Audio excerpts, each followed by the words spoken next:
Hello everyone, we're Filmgate and we will be reviewing the movie Justice League. Yes, I am Seth Stanfill. I'm Jared Smith. And I'm Megan Cvammen. Man. All right, so initial reactions to this film, which has been very mixed. Actually, not very mixed. I feel like it's been pretty one-sided in general about how people felt about it.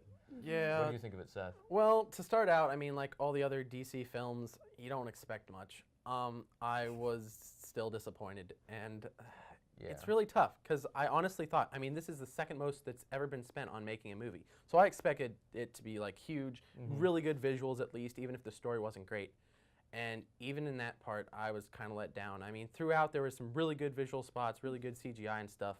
There were a couple spots that it just seemed cheap. Like, you'd think with that much money going into a huge film like Marvel's, even more than Marvel's doing. Honestly, and they do like full visual worlds. Still, somehow they were lacking. It's just subpar quality. And there's a lot of other things. You know what I mean? It was just like, this looks like plastic, like all of it. Just kind of like like the flowers at the end, like Candyland, like something out of like oh man, board yeah. game. The flowers at the end were rough, man. When those came out, sorry, I don't want to spoil anything, but at the end there's like these flowers that come out and appear when like the enemy dies, and like this whole like massive monster thing just turns into this nice, beautiful like garden. And it's like, are you kidding me? Yeah. Like, could you get any more like corny? Like, it just like yeah, it's like the most cliche like, and then like from like death to life, like just so painfully obvious. It's like you're insulting my intelligence. For a unicorn to just pop out at some yeah, something like that. Yeah. Anyway, so that's my perspective for the visual effects part of it. Megan, what did you think of the movie? Some issues maybe or things you liked? like I would say it was overall interesting. I wouldn't say that it was probably my favorite movie that I have ever seen. I like action films, but I like a little bit more of like drama within them versus a lot of CGI or violence. One part that like specifically really bugged me as a girl, like I was not so fond of all of the shots of Wonder Woman's butt. Like, it just really bugged me. Made me feel really uncomfortable. I'm sure it was like a different thought on. No, it wasn't. No, we agree. No, like I mean, like an uncomfortableness. Like oh yeah, for sure. From like me being very uncomfortable, probably even more of you all being more uncomfortable. So I was surprised to see that. Yeah, especially when they're trying to portray her as this like woman character who's strong and able to fight for herself and do all these things and like full of integrity. Yeah, fight with the other guys and like best them. And then showing that kind of like degrades her. Yeah, I think in a big for way. sure. It made her seem like lower, not worth it. You know. Yeah, I'd agree. I'd agree. And like, Not as it's so disappointing because like it's classic Zack Snyder. I mean, with 300, you saw that, like the way he films women from like past experience. It's just been like. That's messed up, kind of. But that's my opinion. And to compare it to Wonder Woman in her previous movie was just very disappointing for me.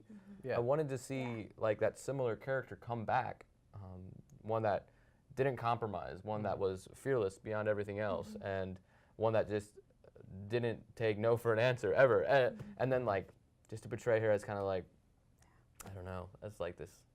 They almost try to create like a Scarlett Johansson, which is like, I can see that. not as, I don't know. Yeah. Nothing against Scarlett Johansson, I guess, but yeah. Anyway. What did y'all think of like Superman in this movie? He was better when he was dead. Yeah. So much better when he was Never dead. end things on that good Oh note. man. Yeah. I saw the original one with like my whole family, and it was like cool because like I love watching family like movies with my whole family. And I remember like the opening of Man of Steel and like loving like the first 30 minutes of it. And he's like growing up through childhood and he doesn't know how to deal with like all these like insane sensory overload. And he has all these abilities that he doesn't know what to do with yet. And now he's like a fisherman and he has this beard, this awesome manly looking beard, and he's doing all these things like under the radar that nobody knows about. He has like this mysterious guy with like unprecedented capabilities. And then like the moment when he like finds a ship, finds a suit, and shaves his beard is when the movie just drops. It just, and like from there on, DC has made bad movies. like that is like when, like a significant point when there's just storyline just disappeared for me. Yeah. So speaking of storyline, I don't want to touch in the specifics of the movies to give it away, but I think that is a big issue in this movie. Do you want to talk about that at all, Jared? Like how it kind of, the storyline was kind of rough, or how if you thought it worked or it didn't work, or? Yeah. Well, I think movies should be about characters, and it should never be about worlds. I think you can use worlds to talk about characters, but you shouldn't use like characters necessarily to talk about worlds. Like the point of a story is to explore like the soul of a person, and I feel like there was just like not to sound like too like pretentious or something, but like there was no soulful element in this film. Yeah. Like all the lines just came from like this. It was just scripted. There was one line by Batman where he goes, what did he say? He goes, "I don't need to understand. I just need to save the world." Yeah. And I was like, oh my gosh, like that was so painful. Like I don't need to understand. I just need to save the world. Like Yes. that's how awesome you think you are. Like you need to say, you killed Superman. Like I don't know. It doesn't matter. Like. Yeah.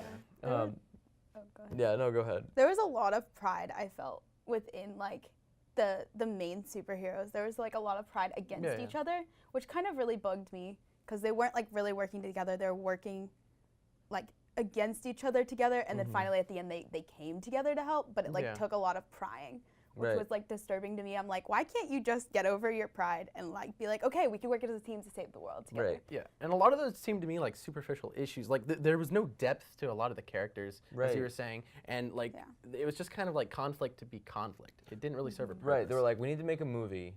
In order to make a movie, you need to have a conflict. So let's just make a conflict. Instead of being like, well, we have this like really interesting conflict, this idea that we can really build a story around. They were just like, let's just kind of make something. And it was just kind of like, that's what it felt like. It's just completely fake. And even like with the pride thing, like I agree there was like that pride, but I would even be more okay with that.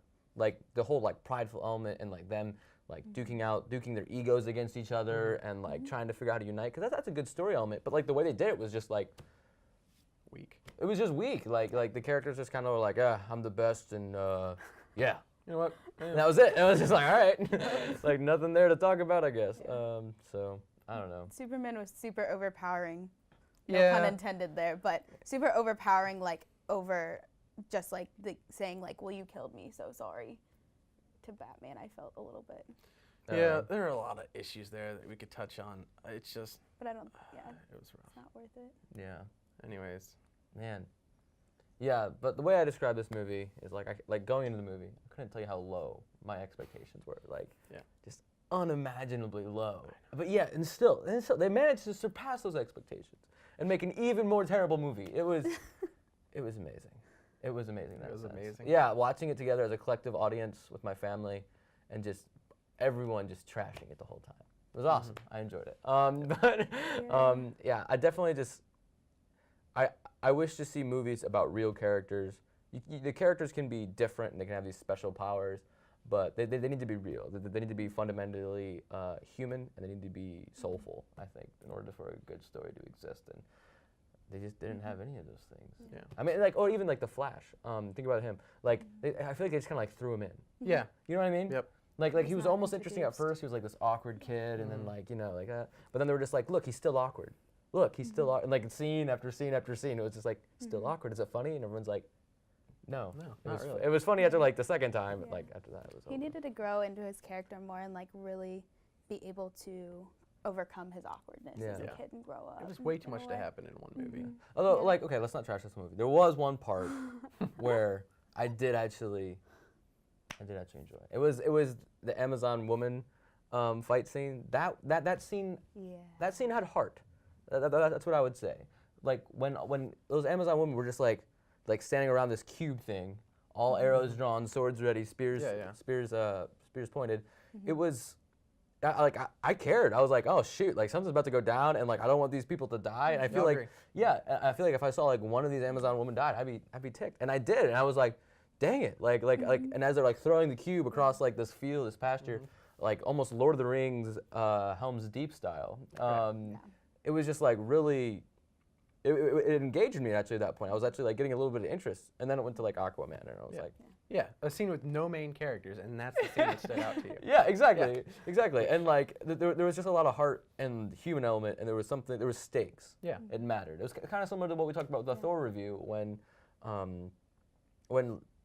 you get to a point in a character and in a world where you just know everything's gonna work out, and so like there are no stakes. You feel like the character isn't legitimately overcoming anything. But with the Amazon woman, I felt like they did a good job of portraying that. It pulled the emotion out of me personally, like watching that, and I don't know. there's something majestic about horses and people fighting. It's just majestical. So. Yeah, that's cool. So obviously this compares and contrasts with like Avengers. How would you say like one maybe does better than the other? I mean, they're all a group of superheroes coming together to save the world, basically. Goods, pros, cons of each. Like, what do you think? Any thoughts, Megan? I personally have an attachment to the Avengers. Like those superheroes, I've attached to them more because I know more about them. I've learned and grown up like with them, you know, more so than these. I know a little bit about these characters, so I don't know. I personally am on the side of Avengers, but going into this movie, I didn't really know what to expect because I'm newer in kind of the media world. Which seemed to be an issue. A lot of the people I talked to, I hadn't seen Man of Steel, hadn't seen Batman versus Superman, haven't seen Wonder Woman. So like, I don't know why they decided to go see this movie randomly, but like nobody knew the background, which I think hurt the characters a lot. It was like, oh, superhero movie, let's go see it. Like that's kind of how I went about it. And then I realized that I didn't understand a lot that was going on. So, and then I come back and I go back and read everything, and I'm like, oh, so that's why all of this happened. So. Yeah, I think what made the Avengers so successful versus Justice League's very slow start to anything. I mean, they're really the only movie that they've made successfully, I think, is Wonder Woman. Their TV series has been decent, but that's about it. That's different. But Iron Man 1 was like their start off, and that movie was awesome. Yeah, it was so human, and not only that, it was like Robert Downey Jr.'s first movie that was like out from his his recovery from his rehab from all of his like struggles with addiction and his past with his dad, and so Iron Man's character was also very much Robert Downey Jr.'s real life of him overcoming like these struggles of like just being like living off the cuff and not caring about anybody and living detached from people and living just basically to please yourself because nothing matters, and to where he sees somebody makes a sacrifice for him and die for him in this cave in the middle of this Middle Eastern country, and like that's where Avengers was like started, and like that is groundwork that you can really build a story on. But with Justice League, they built it on Superman, which like started out almost like that, and then they just basically destroyed a bunch of cities at the end, and I was like, that doesn't work. With Iron Man, the ending showed a complete change of character, a complete change of heart, and that like. That became the heart of the Avengers to fight the battles that others could not for people. And Justice League just seems more, it's just like, the world's gonna end, and we're the only ones that can stop it. And it's just like, we've seen that story enough. Like, you got to think of something original. Yeah, there's more of an attachment. Yeah. That's a really good way to describe it, Yeah. So anyways, we've come to that part. Would you recommend seeing it? Even if it's just because it's a huge movie. Like, it's like asking, like should you go see Napoleon Dynamite? It's like, yeah, you should, because it's that. No, I'm kidding, because that's too much of a burn. That's too bad. I'm not a fan of it. Yeah, but I don't know. I really don't. Like, if you want to keep with Justice League franchise, then obviously go see it. But I mean, if you want to go see it just to like get away and go see a good movie, I would watch some. There's a lot of good movies in theaters right now. Movie season's coming around the corner. The Oscars are coming up, so it's definitely gonna be a lot of interesting. good stuff. I mean, it'll keep your attention, but I don't think I would go to the theaters to like pay the money to go see it. I mean, definitely if your friend gets it on DVD, it might be interesting to watch. But I bet it's gonna be on Netflix. Probably. Yeah. This is one of the few movies I will say that I went to theaters to see, and I would not recommend going to see it. I'm not very picky on movies. It's not that good. Like when it comes down to it, it's just. It was a little bit of a letdown. Yeah, it's just like you put that much money into it, and you had no story. Like it's really hard to analyze a story because there's like not even a story to analyze. It's like we're just kind of like reflecting on it, but like. Yeah. It just kind of happened. So yeah. Anyway, so that is our review of the Justice League. Let us know if you liked it. Smash that like and subscribe. Plug. Anyway, no, just kidding. Anyway, so yeah, thanks for tuning in, guys. We'll see you next week.